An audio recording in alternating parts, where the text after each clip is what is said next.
Assalamualaikum, salam sehat, salam berbahagia semua. Jumpa kembali dengan saya Hafaz. Nah, kita sekarang mau baca salah satu chapter terkait buku Lima Sekawan dengan judul buku Berkelana. Jadi ini serial ya. Dia ada koleksi lengkap 5 sekawan berjumlah 21 buku. Buku ini karangan E, Eut, coba saya bacanya. Enid Blyton yang terbit, ini buku lama yang dicetak terus. Jadi ini buku mungkin bisa dibilang nih pernah menjadi bestseller, jangan-jangan ya, saya juga nggak tahu. Tapi buku ini buku yang menarik karena sampai sekarang masih dicetak, karena cetakan pertama di Indonesia sekalipun itu tahun 1980 dan sekarang sudah kecetakan ke-23 di bulan September 2019. 1980 tahun 2008, berarti berapa tahun tuh ya? Udah 30 tahun ya? Lebih kali ya. 40 tahun, 41 tahun. Ya sekitar itulah. Coba kita kurangin ya. 9 11 kurang 8 itu 3, berarti udah 39 tahun buku ini beredar di Indonesia. Judul buku ini, dan cetakannya sudah cetakan ke-23. Nah, ini yang apa yang keren.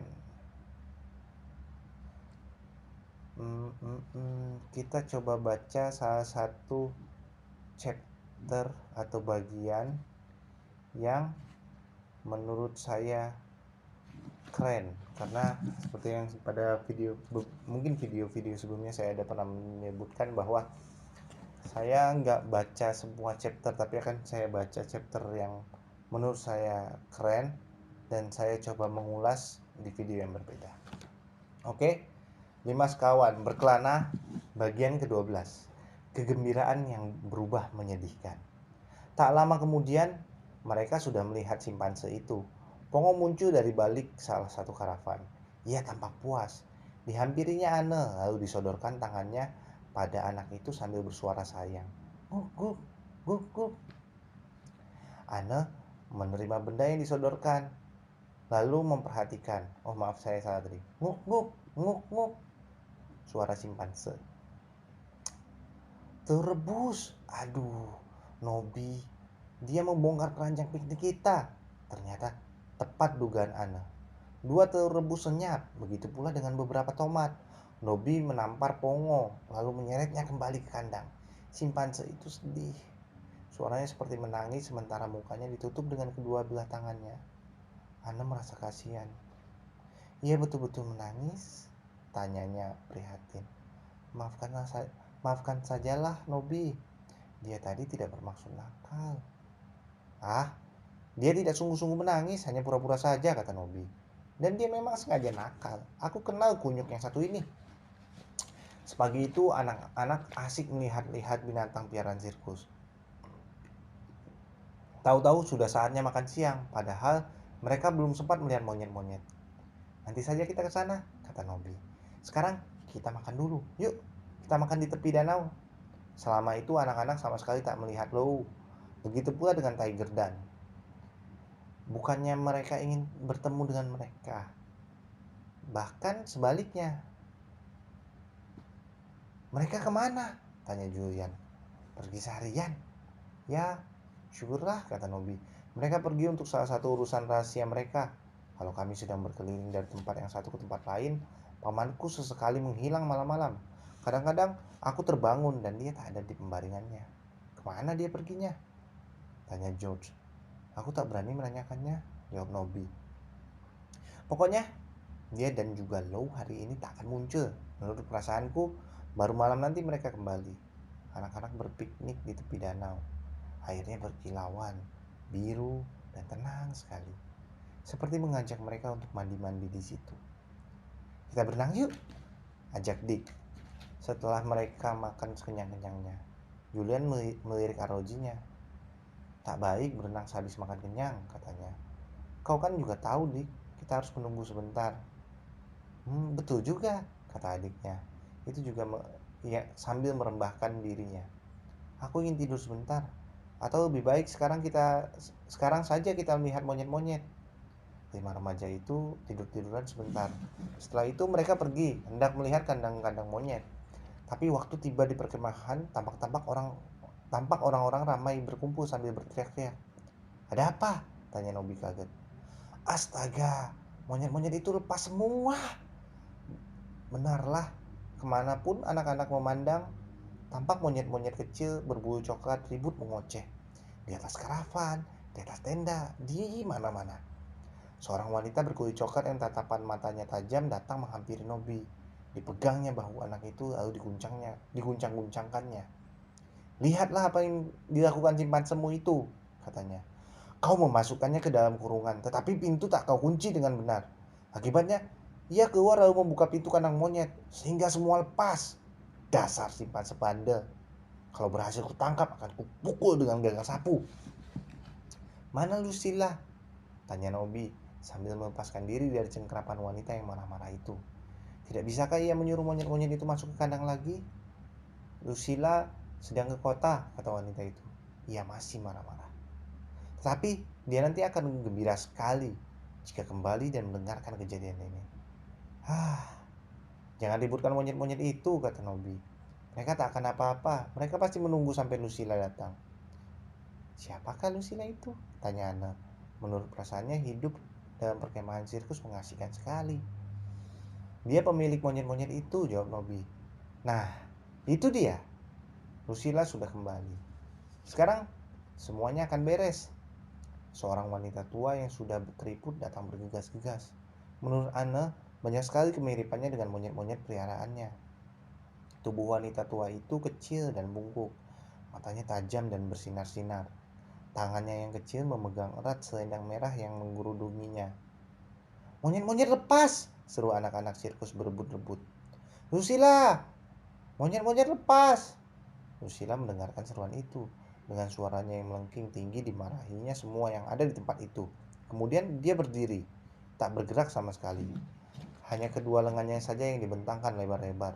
Dengan suara pelan diucapkannya beberapa patah kata dalam bahasa yang tak dikenal Julian serta saudara-saudaranya. Kata-kata mantra. Demikian sangkaan anak kemudian. Satu persatu, monyet-monyet yang tadinya berkeliaran itu berdatangan. Ada yang turun dari atap karavan, ada yang dari atas tenda. Semua menghampiri Lucilla sambil mengoceh ramai-ramai, seolah-olah mengucapkan selamat datang kepadanya. Mereka bergantung ke pundak wanita itu, meraparkan diri ke dalam pelukannya seperti anak-anak kecil bertubuh coklat. Tak ada seekor monyet pun yang tertinggal. Semua mendatangi Lucilla seperti disihir. Dengan langkah pelan Lucilla menuju kandang monyet. Dia berjalan sambil bergumam terus. Semua menyaksikan sambil membisu. Lucilla aneh sekali, kata wanita berkulit coklat pada Nobi. Ia cuma sayang pada monyet-monyet itu dan yang menyayanginya juga cuma mereka. Hati-hati saja, jangan sampai dia memukul simpan semu karena tadi nakal dan membuka pintu kandang monyet. Pongo akan kubawa ke danau, mandi-mandi bersama nyonya tua, kata Nobi. Cepat-cepat. Kalau kami kembali nanti, pasti Lucilla sudah lupa lagi. Mereka menjemput nyonya tua. Saat itu mereka melihat Pongo. Simpan senakal itu bersembunyi di kolong sebuah karavan. Mereka lantas cepat-cepat pergi ke danau. Nyonya tua kelihatannya gembira karena akan dimandikan. Gajah memang suka main-main di air. Kurasa hal-hal seperti tadi pasti merupakan kejadian biasa dalam perkemahan sirkus, kata Anna. Lain sekali dengan kehidupan biasa. Oh ya? Kata Nobi heran. Bagiku, beginilah kehidupan yang biasa. Air di danau terasa sejuk. Mereka asyik sekali berenang-renang dan main siram-siraman di situ. Pongo tak mau diajak terlalu jauh masuk ke air, tapi semua yang berani mendekat pasti dihabis disiramnya. Pongo keasikan bermain air. Sekali nona tua dikejutkannya ketika tiba-tiba dia meloncat ke punggungnya, lantas menarik salah satu telinganya yang besar. Nyonya tua mencelupkan belalainya ke dalam air dan menyedotnya sampai banyak sekali. Dia mengarahkan belalai itu ke punggungnya. Itu kebandelan Pongo dibalas. Dia kaget setengah mati ketika tiba-tiba disemprot dengan air yang memancar dari belalai. Anak-anak tertawa terpingkal-pingkal. Lebih-lebih lagi ketika Pongo terjungkal dari punggung Nyonya Tua. Simpanse itu masuk ke air. Sekujur tubuhnya basah kuyup. Padahal ia paling benci apabila bulunya sampai basah. Salahmu sendiri, bandel, seru Nobi. Hei, sudah, cukup.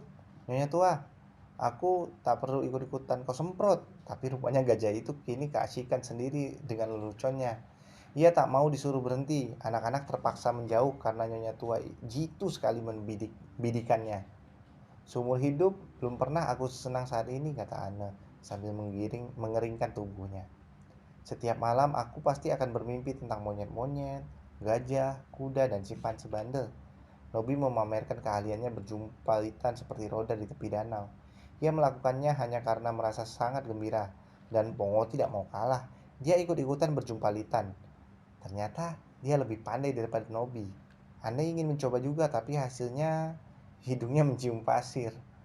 Mereka kembali ke perkemahan sirkus.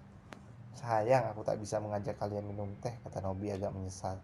Tapi kami orang sirkus memang tidak biasa menyajikan hidangan teh pada sore hari. Aku juga masih kenyang karena makanan yang banyak sekali tadi siang. Kalian juga? Ternyata semua masih merasa kenyang. Anne membagi-bagikan permen yang dibuat sendiri oleh Bu Meki.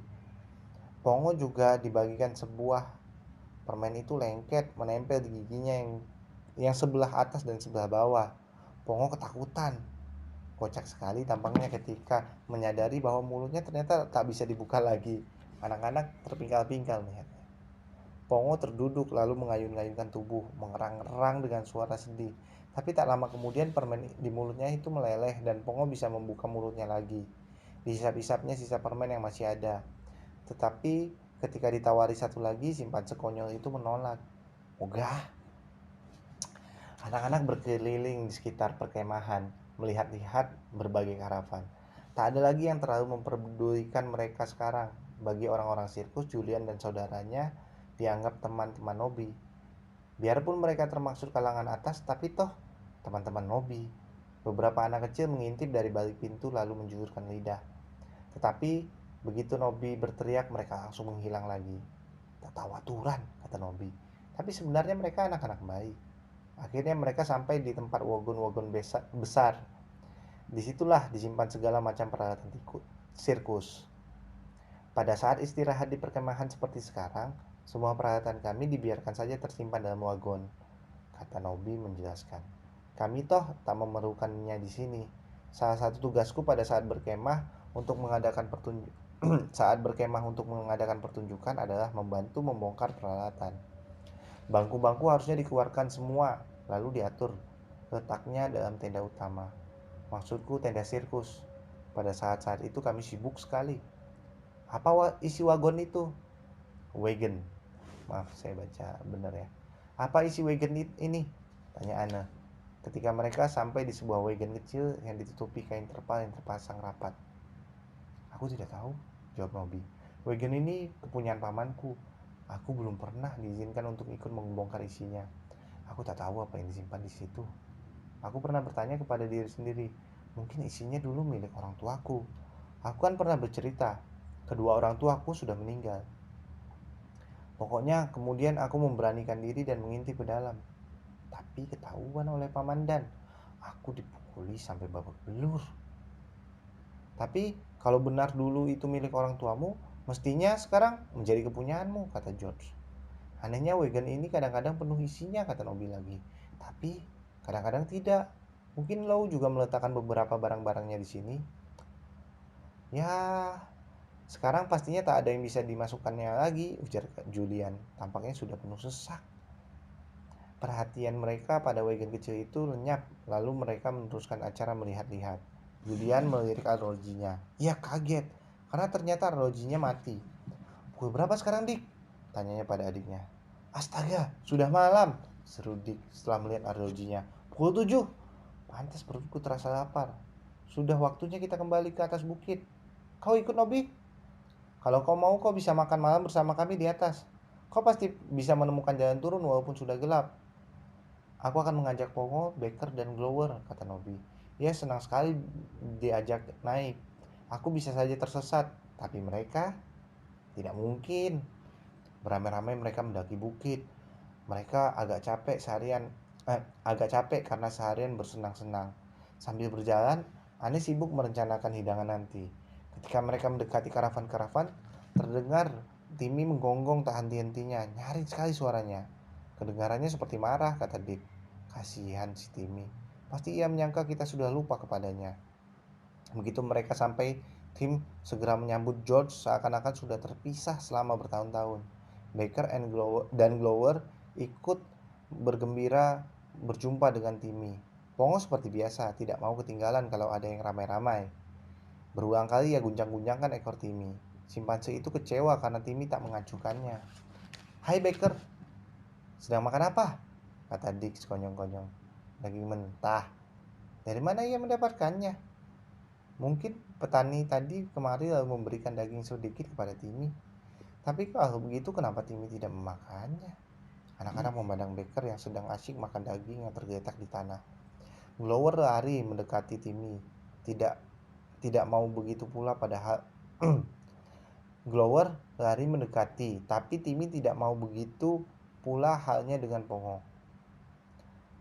Timmy menyelipkan ekornya di sela paha belakang, sedangkan Pongo menyembunyikan muka di balik kedua belah tangannya.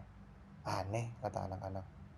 Heran melihat tingkah kedua binatang itu, namun sekonyong-konyong mereka tidak tahu alasannya. Tiba-tiba, Baker mendengking. Sekujur tubuhnya gemetaran. Lalu ia roboh ke tanah. Astaga, daging itu diberi racun, teriak Nobby. Disepaknya Glower supaya menjauh. Baker diangkatnya dengan hati-hati. Anak-anak sedih sekali melihat Nobby menangis. Dia mati, kata anak itu dengan suara tersendat-sendat. Baker yang malang. Nobby yang malang. Dia menuruni bukit sambil menggendong tubuh Baker, sedang Glower dan Pongo ikut di belakangnya. Anak-anak tak ada yang sampai hati mengikutinya. Daging tadi ternyata diracuni orang.